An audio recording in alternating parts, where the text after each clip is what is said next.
ہائے زینب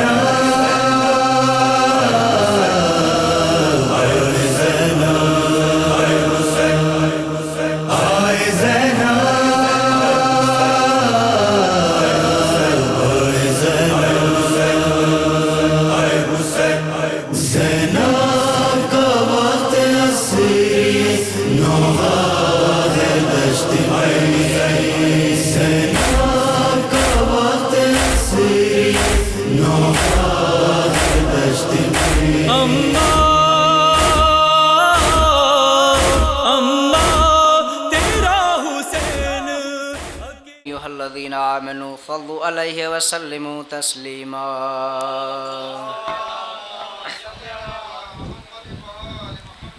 بسم الله الرحمن الرحيم عن جابر بن عبد الله الأنصاري أنه قال عن فاطمة الزهراء عليهم السلام بنت رسول الله صلى الله عليه وآله قال سمعت فاطمة أنها قالت دخل علي أبي رسول الله في بعض الأيام فقال السلام عليك يا فاطمة فقلت عليك السلام قال إني أجد في بطن الزوف فقلت له أعوذك بالله يا أبتاه من الضعف فقال يا فاطمة ائتيني بالكساء اليماني فغطينه به فأتيته بالكساء اليماني فغطيته به وصرت أنظر إليه إذا وجهه يطلع كأنه البدر في ليلة تمامه وكماله اللهم صل على محمد وآل محمد فما كانت إلا ساعة وإذا بولدي الحسين قد أقبل وقال السلام عليك يا أمه فقلت عليك السلام يا قرة عيني وسمرت فؤادي فقال يا أم إني شممت راحة طيبة كأن رأيت جد رسول الله صلى الله عليه وآله فقلت نعم إن جدك تحت الكساء فأقبل الحسن نحن الكساء وقال السلام عليك يا جدا يا رسول الله أتأذن لي أن أدخل معك تحت الكساء اللهم صل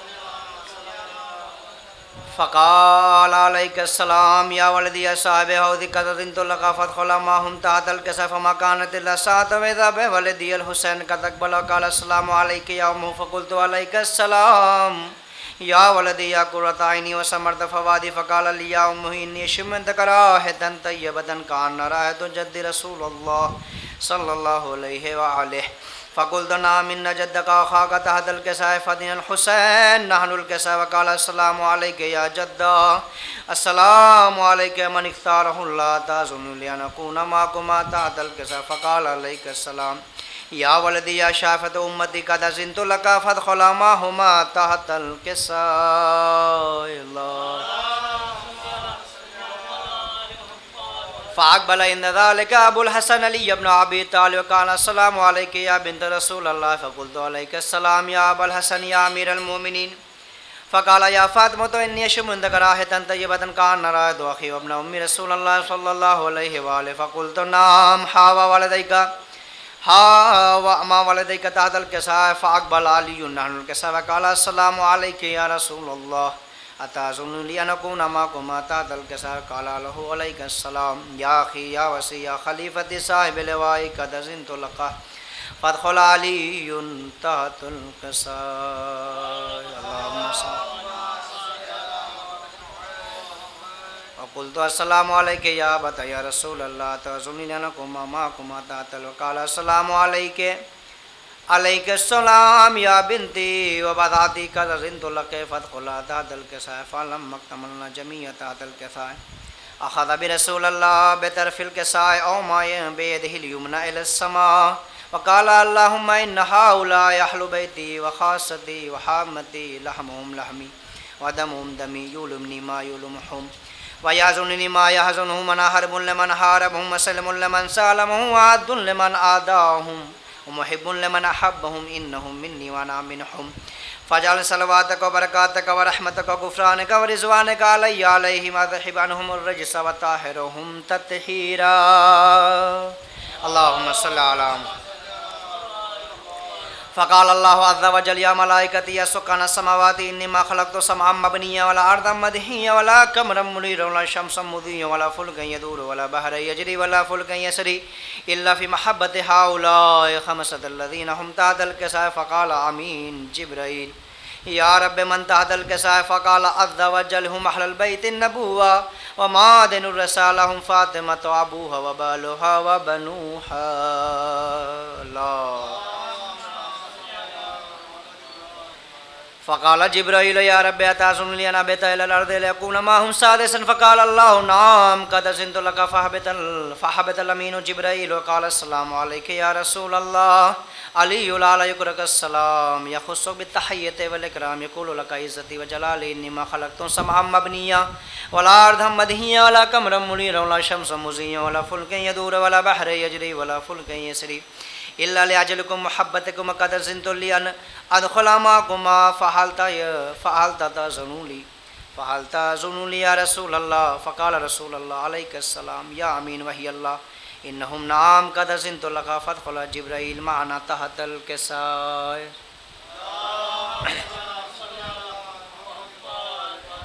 فقال لأبی ان اللہ قد احیا الیکم یقول انما یرید اللہ لیذهب عنکم الرجس اہل البیت یطہرکم تطہیرا. فقال علی بأبی یا رسول اللہ خبر ما لجلوسنا هذا تحت الكساء من الفضل عند الله. فقال النبي صلى الله عليه وآله والذي بعثني بالحق نبي واصطفاني برسالة نجيا ما ذكر خبرنا هذا في محافل من محافل الأرض وفيه جمع من شيعتنا محبين وإلا نزلت عليهم الرحمة وحفت بهم الملائكة واستغفر لهم لا يتفرقوا. فقال علي إذا والله فزنا فهذا شيعتنا ورب الكعبة. فقال النبي صلى الله عليه وآله يا علي والذي بعثني بالحق نبي واصطفاني بالرسالة نجيا ما ذكر خبرنا هذا في محافل من محافل أهل الأرض وفيه جمع من شيعتنا محبين وفيهم مهمون إلا فرج الله حما ولا مغمون لا كشف الله غما ولا طالب حاجة إلا وقضى الله حاجته. فقال علي إذا الله فزنا وصعدنا كذلك الشيعتنا فعزوا وصعدوا في الدنيا والآخرة ورب الكعبة. اللهم صل على محمد اللهم صل على محمد وآل محمد. الہی الہی بآخص صفاتک بعد جلالک و بعظم اسمائک بنور انبیائک باسمت اولیائک بدماء شہدائک بمناجات فقرائک نسألک زیادۃ فی العلم الہی آمین وصحۃ فی الجسم وبرکۃ فی الرزق وطولا فی العمر وتوبۃ قبل الموت وراحۃ عند الموت ومغفرۃ بعد الموت ودخولا فی الجنہ عافیۃ فی الدین والدنیا والآخرہ برحمتک یا ارحم الراحمین.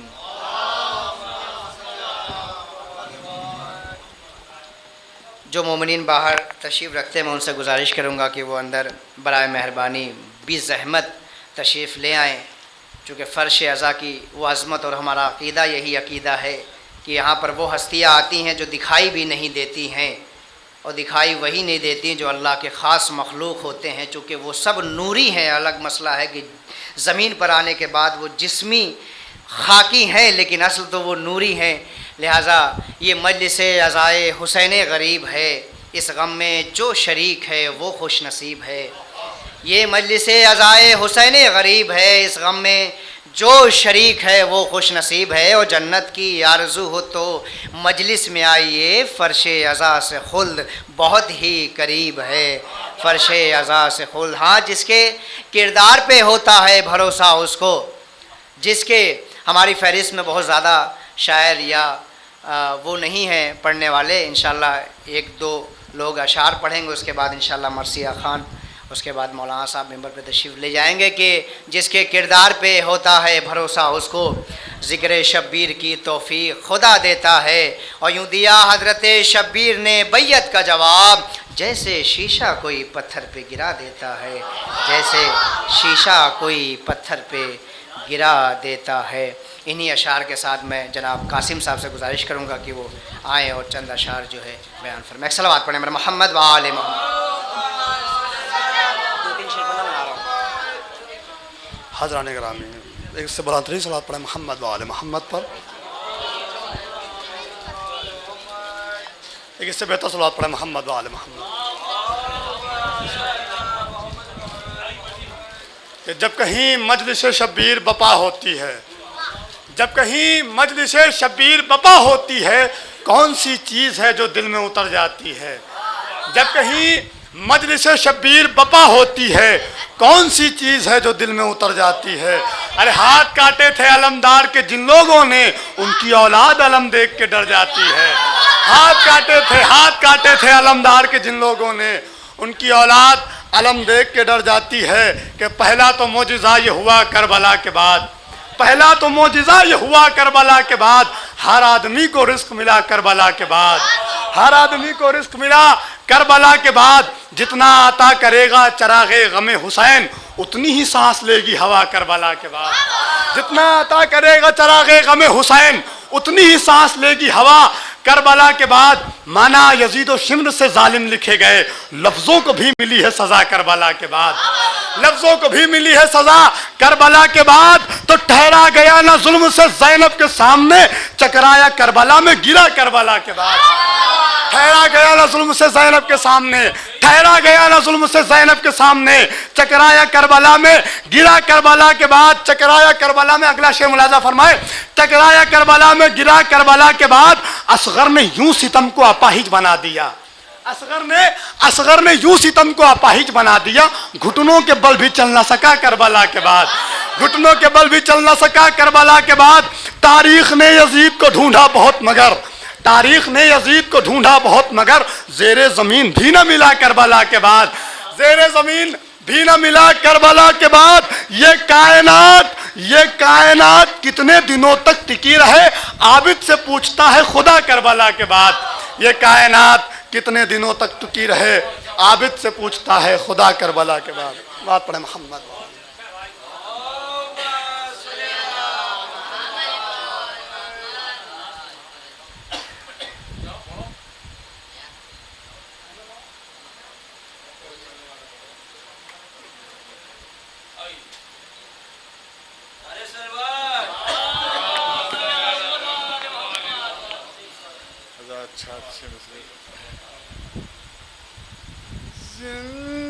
زندگی کی نہیں کوئی اوقات ہے، زندگی کی نہیں کوئی اوقات ہے، زندگی کی نہیں کوئی اوقات ہے، حب ہے در میں گزرے تو کیا بات ہے، زندگی کی نہیں کوئی اوقات ہے۔ 6 مہینے کا بچہ بھی تجھ پر ہنسے، 6 مہینے کا بچہ بھی تجھ پر ہنسے، حرملا سوچ کیا تیری اوقات ہے، زندگی کی نہیں کوئی اوقات ہے، الفت شہن حر کو یہ آواز دی، الفت شہن حر کو یہ آواز دی، فیصلہ کر لے بس آخری رات ہے، فیصلہ کر لے بس آخری رات ہے۔ حضرات جب جناب حر نے اپنی شہادت پیش کرتے امام حسین فرماتے ہیں کہ جان دے دی جو حر نے تو بولے حسین، جان دے دی جو حر نے تو بولے